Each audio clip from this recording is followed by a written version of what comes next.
नमस्कार, आप देख रहे हैं एमपी न्यूज और मैं हूं आपके साथ साक्षी जैन। लोकसभा चुनाव के समर में 29 सीटों पर जीत हासिल करने के लिए भाजपा के राष्ट्रीय अध्यक्ष जेपी नड्डा अपने 2 दिवसीय प्रवास पर मध्य प्रदेश पहुंचे, जहां इंदौर में आयोजित क्लस्टर समिट में जेपी नड्डा ने कार्यकर्ताओं को नसीहत देते हुए पूरी ताकत के साथ चुनावी मैदान में दम लगाने को कहा। जिसकी अधिक जानकारी के लिए हमारे साथ हमारे संवाददाता संदीप नागर जुड़ गए हैं। संदीप, इंदौर में जेपी नड्डा को भाजपा कार्यकर्ताओं को नसीहत देनी पड़ गई, क्या लगता है इसके पीछे क्या कुछ कारण हो सकता है? देखिए, निश्चित ही लोकसभा चुनाव के समर में भारतीय जनता पार्टी मध्य प्रदेश की 29 लोकसभा सीटों पर जीत दर्ज करने के लिए पूरी ताकत के साथ चुनाव मैदान में उतर चुकी है। वहीं मध्य प्रदेश समेत पूरे देश में 400 सीटों का जीतने का टारगेट प्रधानमंत्री नरेंद्र मोदी ने तमाम नेताओं को दे रखा है। ऐसे में भाजपा के राष्ट्रीय अध्यक्ष जेपी नड्डा अपने 2 दिवसीय दौरे पर जो है वो मध्य प्रदेश पहुंचे थे, जहां अंतिम दिन उन्होंने इंदौर के तमाम नेताओं से 1-to-1 चर्चा की और इंदौर में क्लस्टर समिट के दौरान उन्होंने कार्यकर्ताओं से 1-to-1 चर्चा की। इस दौरान उन्होंने तमाम कार्यकर्ताओं को जीत के लिए वो मूल मंत्र दिए जो कहीं ना कहीं पार्टी और तमाम कार्यकर्ताओं के लिए अति आवश्यक थे। इस दौरान अगर बात की जाए तो वो इंदौर संसदीय सीट, खंडवा, रतलाम और अन्य सीटों के तमाम भाजपा प्रत्याशियों के साथ नेताओं से 1-to-1 चर्चा करते हुए नजर आए और कैसे लोकसभा चुनाव की रणनीति बनाई जाए और कैसे बारीक से बारीक मैनेजमेंट हो, इसको लेकर उन्होंने तमाम भारतीय जनता पार्टी के कार्यकर्ताओं से 1-to-1 चर्चा की। अगर हम बात करें जेपी नड्डा की, तो उन्होंने मंच से ही पार्टी के तमाम कार्यकर्ताओं को नसीहत दी और उन्होंने कहा कि अति आत्मविश्वास में ना रहे। जो लोकसभा के चुनाव है ये काफी महत्वपूर्ण है, तो ऐसे में अति आत्मविश्वास के साथ चुनाव ना लड़े, कहीं ना कहीं हमको जीत दर्ज करना है और मतदाताओं के बीच में पहुंचना है। तो कुल मिलाकर कहा जा सकता है कि अपने 2 दिवसीय प्रवास पर पहुंचे जेपी नड्डा ने अपने अंतिम दिन जो है इंदौर में क्लस्टर समिट में शिरकत की और इस दौरान उन्होंने तमाम भारतीय जनता पार्टी के कार्यकर्ताओं को ये नसीहत दे डाली कि अति आत्मविश्वास में न रहे, कार्यकर्ता जो जमीनी स्तर पर है वहां सक्रिय हो जाए और अपनी पूरी ताकत के साथ जो है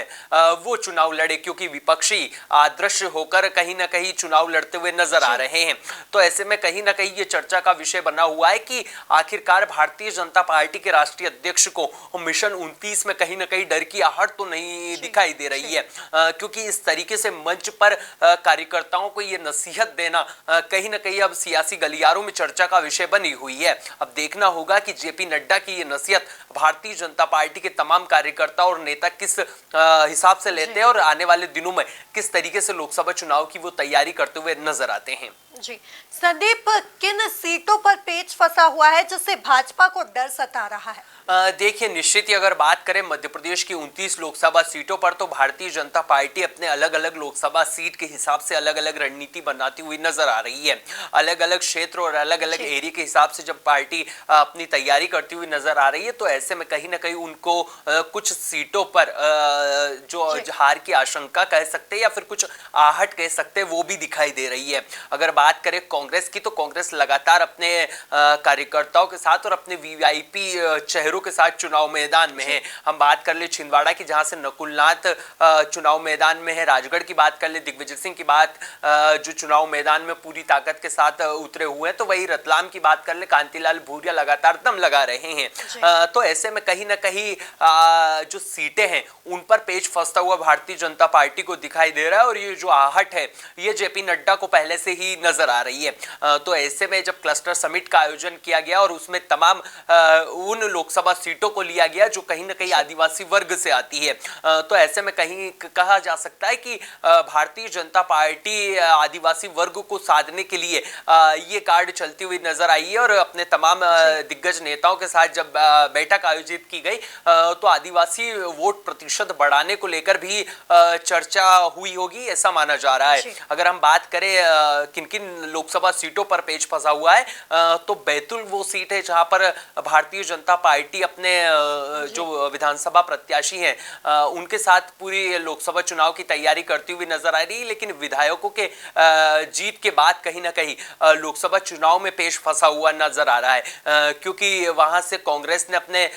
दमदार चेहरे को एक बार फिर चुनाव मैदान में उतारा है। वो आदिवासी जो अंचल है उसमें काफी प्रभावशाली रहते हैं। तो ऐसे में कहीं ना कहीं कहा जा सकता है कि जब आदिवासी मतदाताओं के बीच में ये लोकसभा का चुनाव होगा तो कहीं ना कहीं वो कांग्रेस की तरफ जाएंगे, क्योंकि पिछले दिनों जब देखा कि विधानसभा चुनाव हुए तो अधिकांश सीटों पर जहां जहां आदिवासी वोट प्रतिशत बढ़ा है वहां पर कांग्रेस ने अच्छी खासी अपनी लीड ली थी।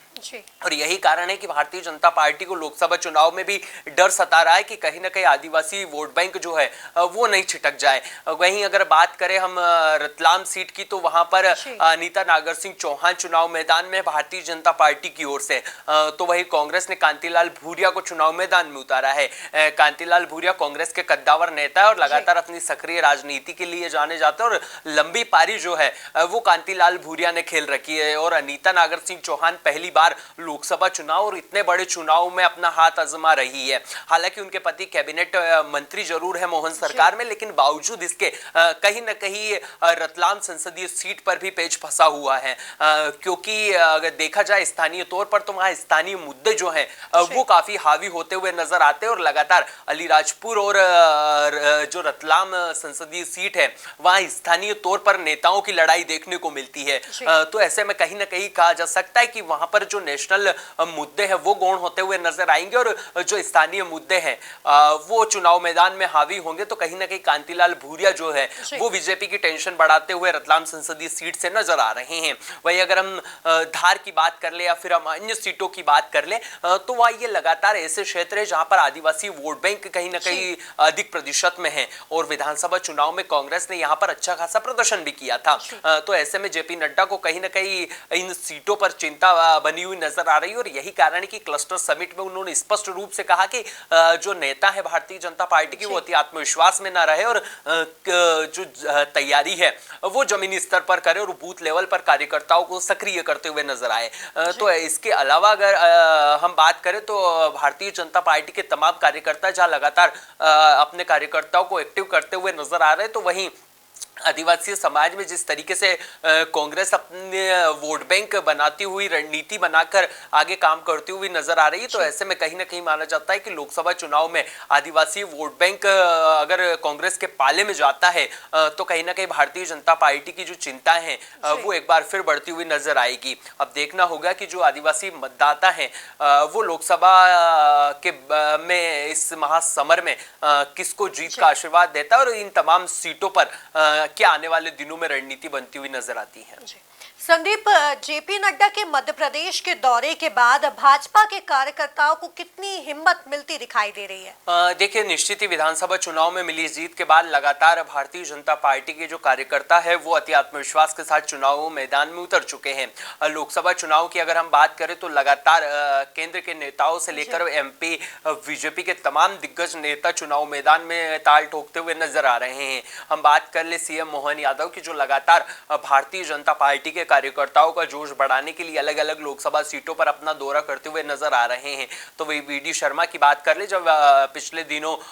खजुराहो लोकसभा सीट पर नामांकन की बारी आई तो खुद स्मृति ईरानी खजुराहो लोकसभा सीट पर पहुंची और तमाम विपक्षी नेताओं को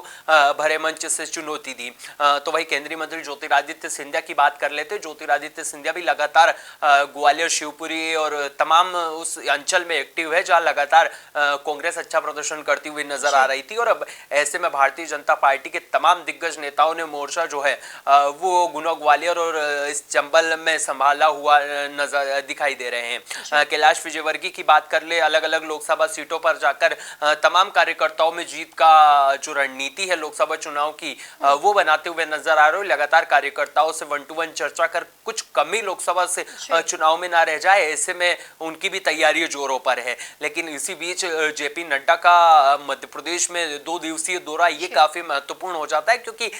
जेपी नड्डा वो नेता है जो लगातार बूथ स्तर के मैनेजमेंट के लिए जाने जाते हैं और भारतीय जनता पार्टी उनके शासनकाल में अजय के रूप में आगे बढ़ी और कभी पराजय भारतीय जनता पार्टी ने नहीं देखी है। हालांकि कुछ राज्यों में कहीं ना कहीं कांग्रेस की सरकार बनी है, लेकिन बावजूद इसके भारतीय जनता पार्टी लगातार उनके साथ में लगातार अच्छे चुनाव जीतती हुई नजर आ रही है। तो ऐसे में कहीं ना कहीं उनका इंदौर दौरा और अन्य जगहों का ये दौरा और बाबा महाकाल के दर्शन करना कहीं ना कहीं कार्यकर्ताओं को एक नया उत्साह और एक नया उमंग देने वाला है। अब आने वाले दिनों में खुद राजनाथ सिंह के साथ प्रधानमंत्री नरेंद्र मोदी मध्य प्रदेश के दौरे पर रहेंगे और लगातार कार्यकर्ताओं से संवाद कर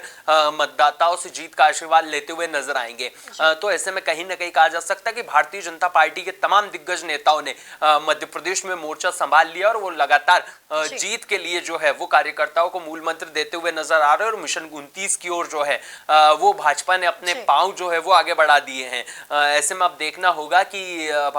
मध्य प्रदेश के जो मतदाता हैं वो किसको आशीर्वाद देते हैं। लेकिन जेपी नड्डा का ये मध्य प्रदेश दौरा काफी महत्वपूर्ण है और आदिवासी अंचल की जो सीटें हैं उनके लिए काफी महत्वपूर्ण है, क्योंकि लगातार इन पर जो मुकाबले हैं वो काफी रोमांचक होते जा रहे हैं और हर दिन के साथ जो लड़ाई है लोकसभा की वो काफी दिलचस्प इन सीटों पर होती जा रही है। तो ऐसे में जेपी नड्डा का इंदौर आना और यूं कार्यकर्ताओं को जीत का मूल मंत्र देना और भरे मंच से कहना कि आप किसी भी मुकाबले में नहीं रहे और जमीनी स्तर पर तैयारी करें, ये भी चर्चा का विषय। अब देखना होगा कि जो मतदाता हैं वो किसी जीत का आशीर्वाद लोकसभा चुनाव देते हैं और भारतीय जनता पार्टी मिशन 29 में कितना कामयाब हो पाती है।